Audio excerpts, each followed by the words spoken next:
Mestre amado, querido Jesus, obrigado, Senhor. Obrigada à espiritualidade amiga, em especial a mentora desta casa, a Irmã Sheila, por estar conosco, por ter preparado este ambiente para nos recepcionar. Que nós possamos receber tudo aquilo que viemos buscar. E com certeza esperamos receber muito amor. E estamos recebendo os irmãos e irmãs, acredite, esses nossos irmãos queridos, trabalhadores da seara do bem, que nos protege, que nos ampara, que nos dá sustentação, está trabalhando a nosso favor, está trabalhando a favor do nosso país, está trabalhando a favor do nosso planeta Terra. Que nós possamos emanar as nossas energias positivas de amor também, para que possamos ser merecedor desse ato de amor neste momento. Mestre amado, muito obrigada, Senhor. Agradecemos, Pai querido, Pai celestial, por esta noite. Agradecemos pela semana que está se encerrando. E já te pedimos, nos prepare uma semana de paz, de harmonia, de tolerância, de compreensão e de muito amor. Os nossos trabalhadores, a sexta dessa noite, possa estar sendo amparados para o trabalho realizado, sair conforme os desejos do nosso Mestre e da espiritualidade amiga que se faz presente.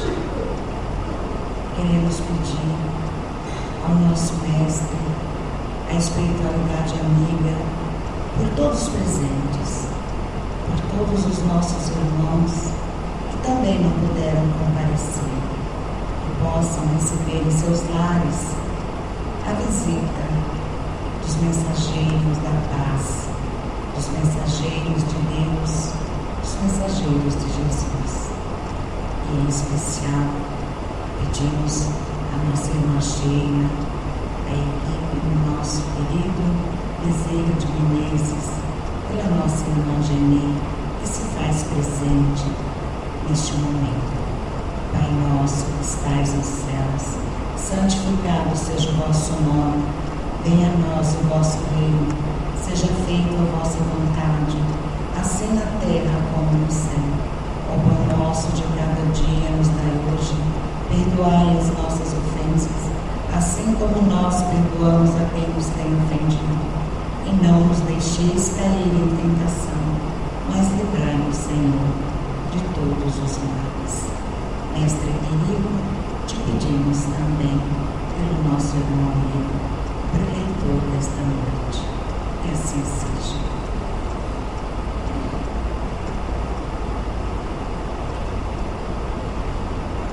Rádio Portal da Luz.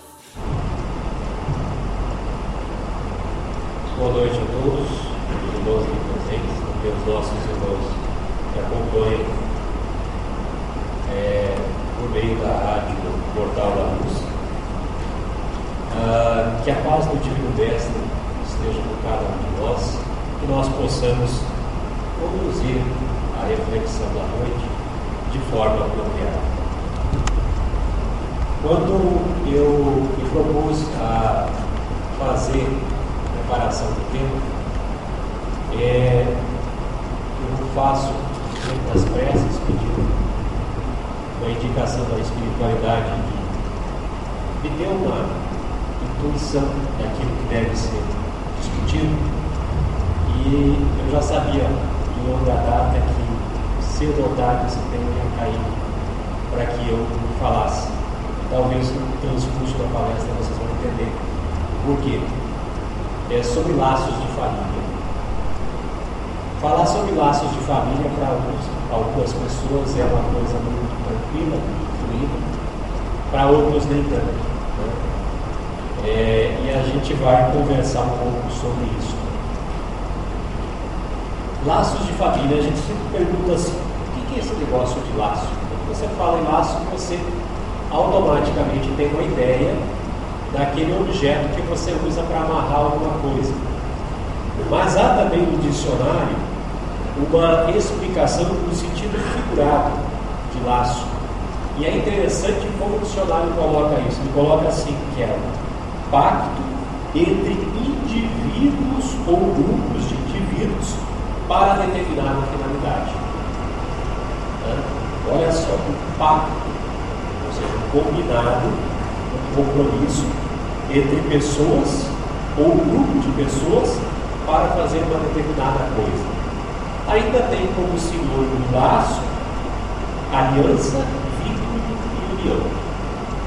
Então, quando a gente fala em laços de família, a gente está falando, na verdade, sobre esses pactos que nós fazemos, né?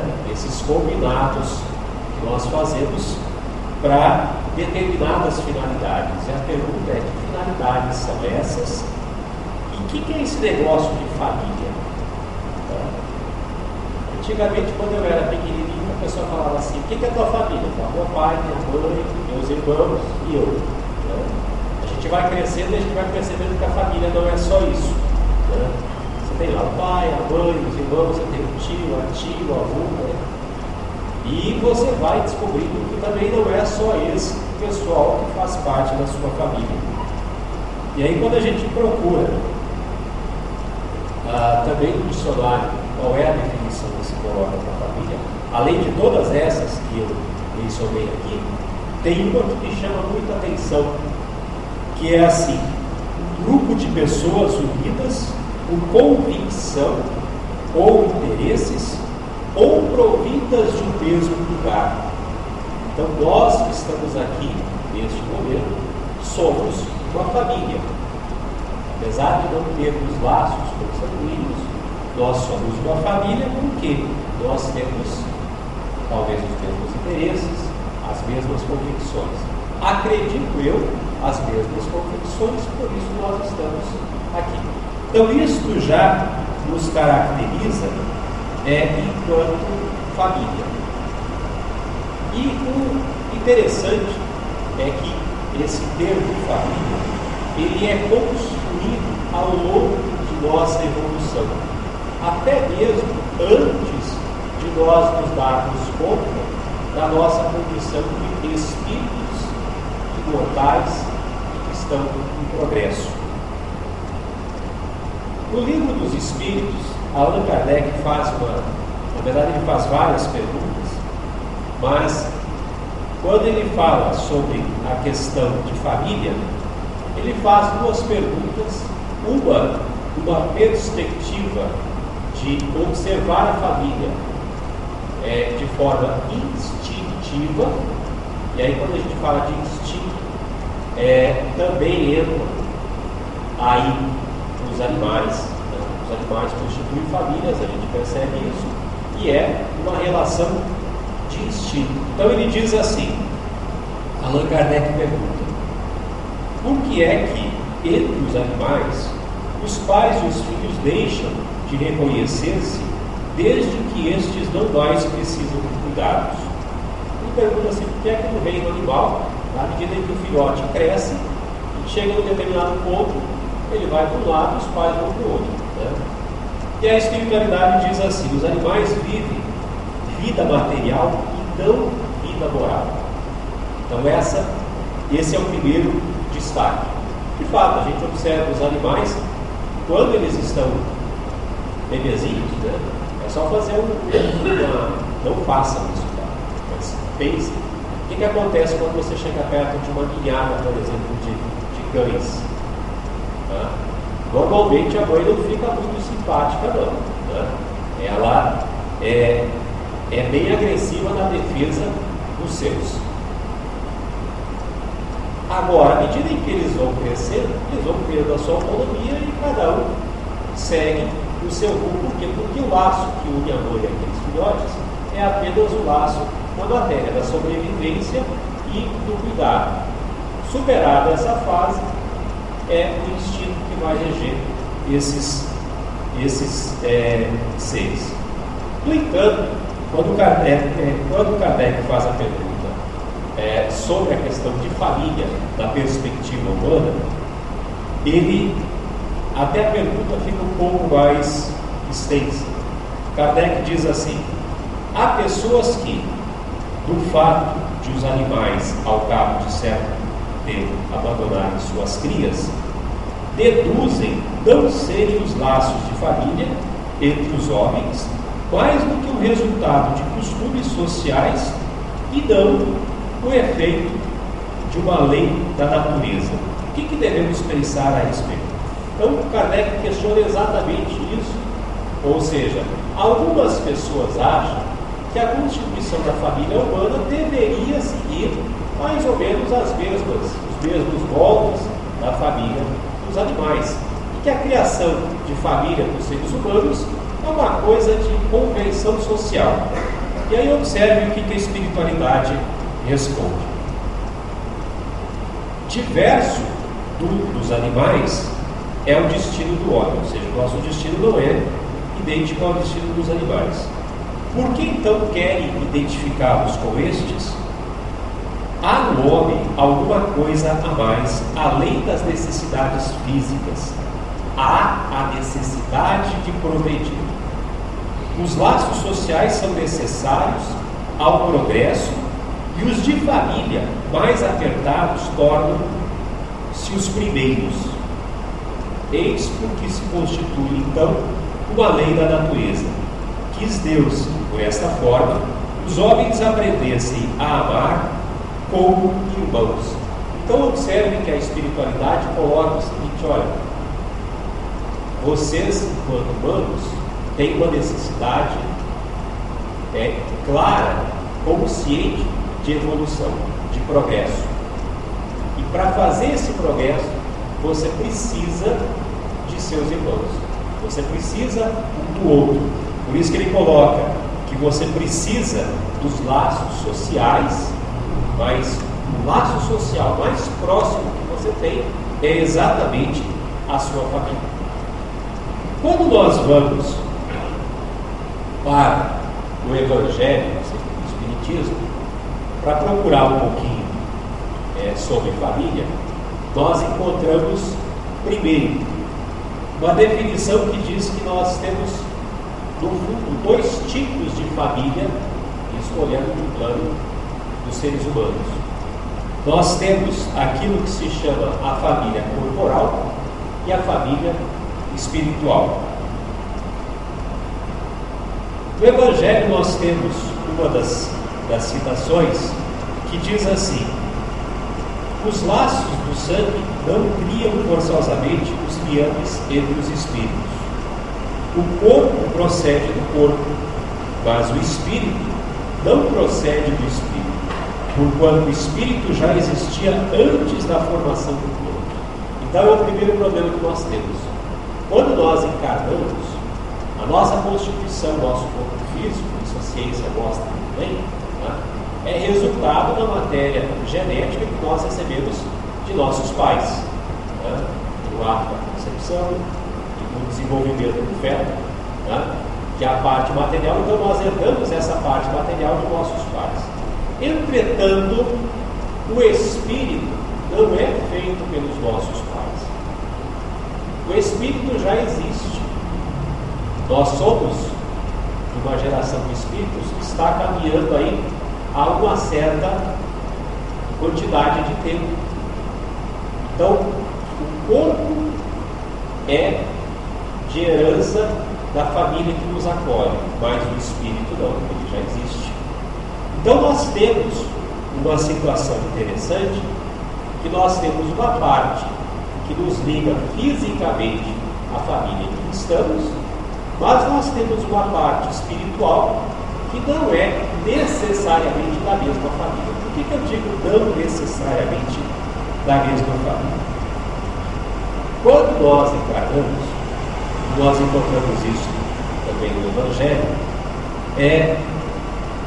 se diz o seguinte, que os verdadeiros laços não são os laços da consanguinidade, mas sim são os laços espirituais. São eles que acabam nos prendendo antes, durante e depois de nossas encarnações. E aí a gente lembra algumas coisas muito curiosas. Nós temos, por vezes, núcleos familiares e que as pessoas se entendem muito bem, parece que são de uma convivência de longa data, né? E tem núcleos familiares que parecem que são todos estranhos. Já perceberam isso? Né? Por que isso acontece? Ou então tem aquele modelo de família, né? A gente sempre costuma não controlar muito bem a língua, né? E às vezes a gente fala assim, nossa, mas aquele fulano naquela família está tão diferente, todo mundo faz as coisas certinhas, todo mundo, né? E ele parece que destoa na família. Todos esses apontamentos, eles têm o porquê de existir. A família, ela é o nosso laço social mais próximo. E ela não existe por uma questão de acaso. Nós temos a família como uma escola para aprendizado, para ensino. Quando nós nos propomos a encarnar, nós precisamos primeiro de um corpo físico, né? E aí a pergunta é, tá, mas como é que eu vou saber que eu vou para a família A, B, C ou D? É assim ao acaso, ao belo? Não. Existe toda uma estrutura que faz essa ligação. Nós sempre convivemos junto de espíritos que nós já convivemos em épocas passadas. E assim como hoje, em épocas passadas nós temos méritos e nós temos também coisas boas. Então, muitas vezes nós reencarnamos no grupo familiar junto a pessoas que nos foram muito simpáticas e muito queridas de vidas passadas, mas também encarnamos juntamente com aquelas pessoas que foram pessoas às quais ou nós causamos grandes sofrimentos ou elas nos causaram grande sofrimento. Então nós temos essa questão da utilidade da família. Quando nós vamos ver no Evangelho, nós temos sobre isso a seguinte citação: há, pois, duas espécies de família, as famílias pelos laços espirituais e as famílias pelos laços corporais.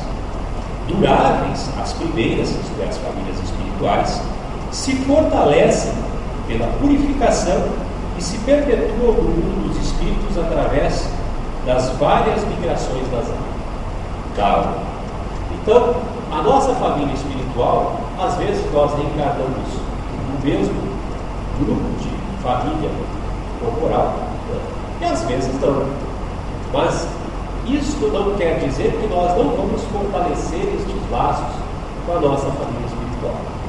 Já em relação à segunda família, que é a família dos laços corporais, ele diz assim: as segundas, frágeis como a matéria, se extinguem com o tempo e muitas vezes se dissolvem moralmente já na existência atual. Então, a família que nós temos fisicamente constituída, ela se dissolve. Às vezes as pessoas mudam de cidade, né? Um ou outro vai desencarnando. Existem os problemas das animosidades e dos conflitos, que são desafios que devem ser superados, que devem ser encarados, né?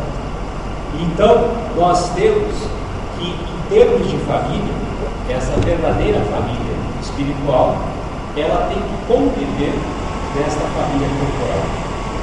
E aí a gente tem aquela pergunta, tá, mas se eu reencarnei numa família dos pais desta vida presente, por que eu reencarnei aqui? Há uma reflexão de Santo Agostinho, também aparece no Evangelho, que fala um pouco sobre essa questão da necessidade de reencarnarmos junto a outros espíritos. E o título é assim, um tanto quanto pesado, né? Porque ele diz assim: a ingratidão dos filhos e os laços de família. E ele começa dizendo assim: a ingratidão é um dos frutos mais diretos do egoísmo. Ou seja, se nós somos egoístas, somos ingratos no tabela. Revolta sempre os corações honestos, mas os filhos para os pais apresentam caráter ainda mais odioso. Então aqui ele chama a atenção o seguinte: quando há uma relação de revolta de filhos e pais, é porque ali existe uma semente de ódio muito perigosa que precisa ser combatida. Por isso que ele diz assim: essa relação de ódio entre pais e filhos, ela tem um caráter muito mais odioso, não no sentido pejorativo, mas é que ali há uma semente de discórdia que precisa ser exterminada. E aí ele diz: por que isso acontece? Quando nós deixamos a terra, o espírito leva consigo as paixões ou as virtudes inerentes à sua natureza e se aperfeiçoa, ou permanece estacionário até que deseje receber a luz. Muitos, portanto, se vão cheios de ódios violentos e de insaciáveis desejos de vingança. Então, uma pausa aqui. Onde é que está a raiz do nosso sofrimento e das nossas angústias? Nesta mania que nós temos de armazenar ódios, vinganças, pensadores, ou seja, coisas ruins. E as coisas ruins só vão produzir outras coisas ruins. Em relação a esse processo de partida do mundo presente para o mundo espiritual, Santo Agostinho diz assim: há alguns dentre esses espíritos que vão para outros mundos que eles chegam no plano espiritual e começam exatamente a refletir naquilo que aconteceu. Bom, quando eles fazem esta reflexão, imagina qual é o sentimento em relação àqueles espíritos que aqui ficaram e em relação aos quais eles têm débitos ou conflitos.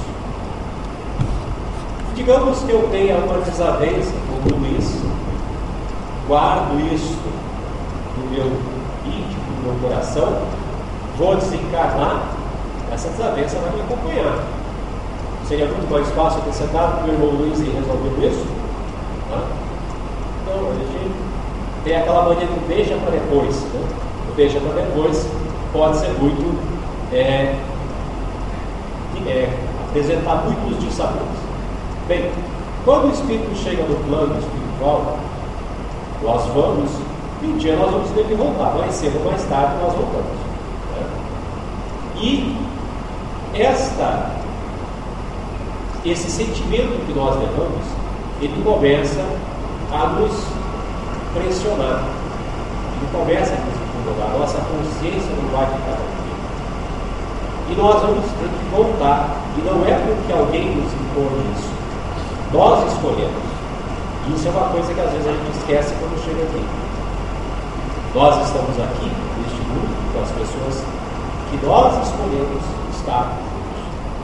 Ninguém está junto de ninguém na marra. Nós escolhemos.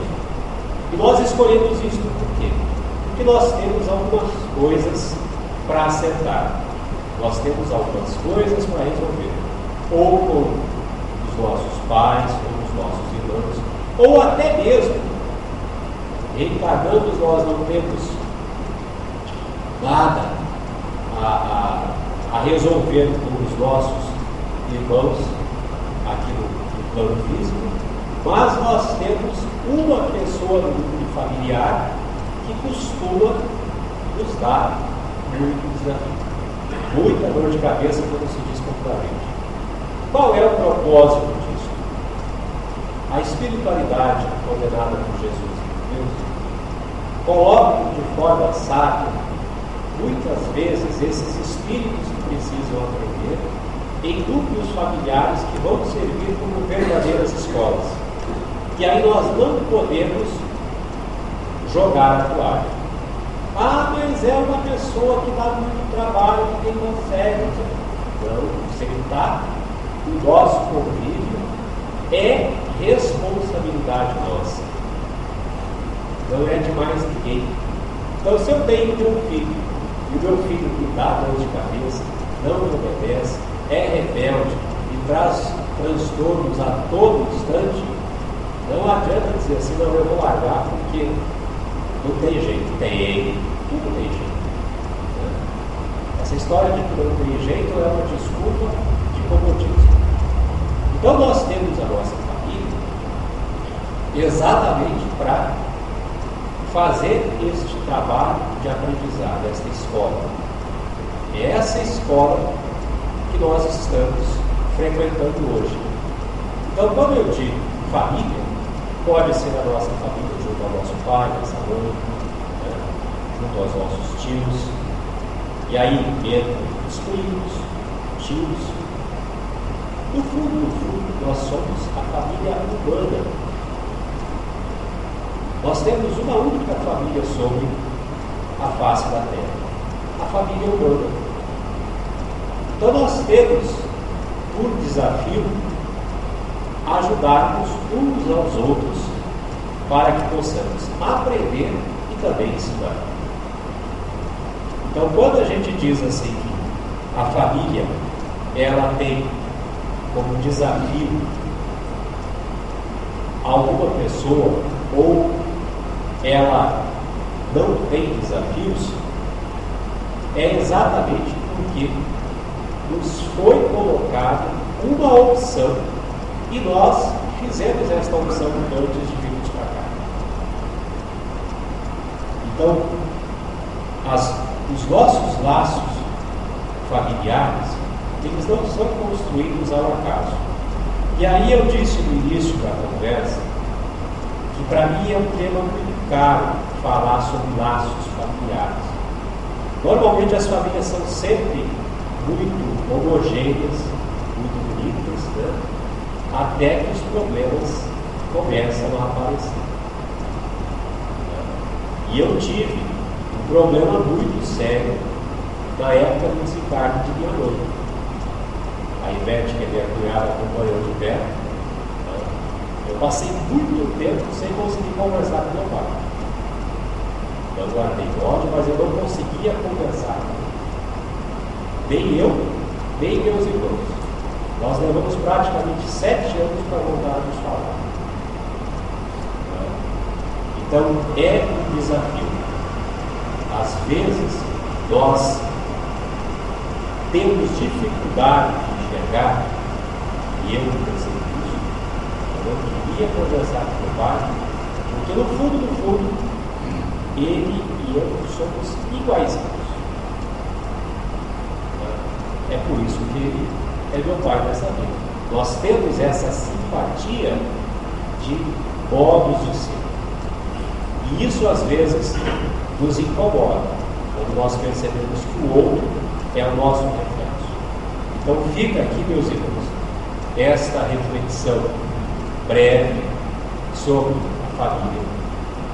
E lembremos sempre que a família ela não é constituída ao acaso. Nós estamos com as pessoas certas, no momento certo e no lugar certo. Não tem nada de errado, não. Às vezes somos nós que estamos olhando do lado errado, mas as coisas estão perfeitamente organizadas.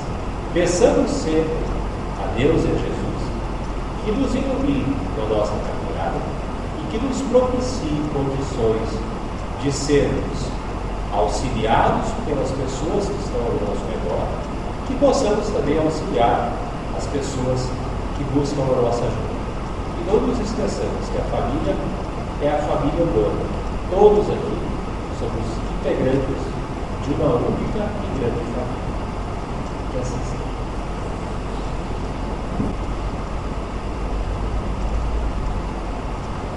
Elevemos o nosso pensamento a Deus e a Jesus para agradecer por esta breve reflexão e todo o tempo da família.